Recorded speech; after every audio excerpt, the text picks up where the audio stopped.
हम पढ़ रहे थे टोटल आउटले मेथड या expenditure method. Now we will see with the help of a practical example कि यूनिटरी इलास्टिक डिमांड कैसे, रिलेटिवली इलास्टिक, रिलेटिवली इनइलास्टिक, कैसे हमको ये जानना है कि ये डिमांड कैसे तीनों में से क्या है. So if price is 10 rupees per unit, quantity demanded is 100 units, तो टोटल एक्सपेंडिचर क्या हुआ 10 into 100 that is price into quantity 1000. Okay, so ये टोटल एक्सपेंडिचर था. अब क्या हुआ, प्राइस रिड्यूस हो गई फ्रॉम 10 to 8, प्राइस रिड्यूस हो गई फ्रॉम 10 to 8, तो कस्टमर ने 100 की बजाय 125 यूनिट्स डिमांड करने स्टार्ट किए. So price into quantity 8 into 125, 1000 units, 1000 rupees अभी भी एक्सपेंडिचर था. क्या प्रीवियस एक्सपेंडिचर और करंट एक्सपेंडिचर में कुछ चेंज हुआ? नहीं. तो इसलिए प्रोपोर्शनेट चेंज है. जितना प्राइस में चेंज हुआ, जितना प्राइस में चेंज हुआ, अकॉर्डिंगली उतना ही क्वांटिटी डिमांडेड में चेंज हुआ. So that is called as unitary elastic demand, exactly proportionate change in price and quantity demanded. That is पहले भी total expenditure 1000 था, अभी भी 1000 है. So यहाँ पर elasticity of demand equal to 1. देखिए पढ़ते हैं. In case 1, change in price leads to change in demand but no change in total expenditure. Demand is unitary elastic. Elasticity of demand is equal to 1. That is change in price जो भी हुई, सो उसके कारण there is proportionate change in demand. So elasticity of demand is 1. Total expenditure में कोई फर्क नहीं पड़ा. नेक्स्ट एग्जांपल लेते हैं.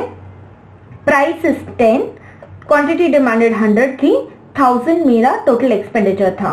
नाउ प्राइस रिड्यूसेस टू 8, 10 से 8 हो गई, तो क्वांटिटी डिमांड देखो 100 की बजाय लोग 150 यूनिट्स डिमांड करना स्टार्ट कर दिए. सो टोटल एक्सपेंडिचर क्या हुआ, 8 into 150 इज 1200. यानी कि एक प्राइस के चेंज के कारण जो टोटल एक्सपेंडिचर था वो 1000 से कितना बढ़ गया, 1200. यानी कि ज्यादा इलास्टिक है बहुत ज्यादा. So that will be called as relatively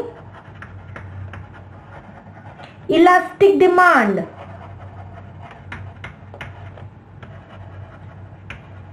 Where elasticity of demand is greater than 1.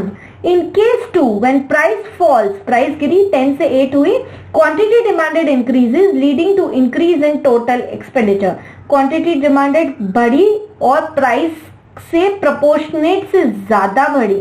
So वो elasticity of demand, क्योंकि price के चेंज में डिमांड ने ज्यादा रिएक्ट किया, प्रोपोर्शनेट से ज्यादा, इसलिए elasticity of demand is greater than 1.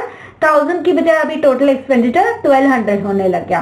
Case number 3, 10 rupees पे 100 यूनिट्स डिमांड किए जा रहे थे, टोटल एक्सपेंडिचर था 1000. अब 8 रुपीज प्राइस 10 से 8 घट गई. ओके, सो 100 की बजाय सिर्फ 110 यूनिट्स ही डिमांड किए गए. तो मेरी टोटल एक्सपेंडिचर का फिगर क्या, 8 into 110 दैट इज 880.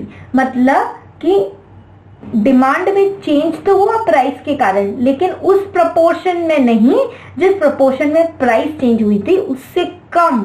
तो कम होगा, जब कम होगा तो किसको क्या बोलेंगे, elasticity of demand has been less than 1 and it is called as relatively inelastic demand. मतलब चेंज तो हुई लेकिन इतना चेंज नहीं हुई, उस प्रोपोर्शन में प्राइस की चेंज नहीं हुई, तो रिलेटिवली इनइलास्टिक. पूरी इनइलास्टिक नहीं है कि 8 घटा दिया तो भी 100 के 100 यूनिट्स ही रहे, ऐसा भी नहीं है.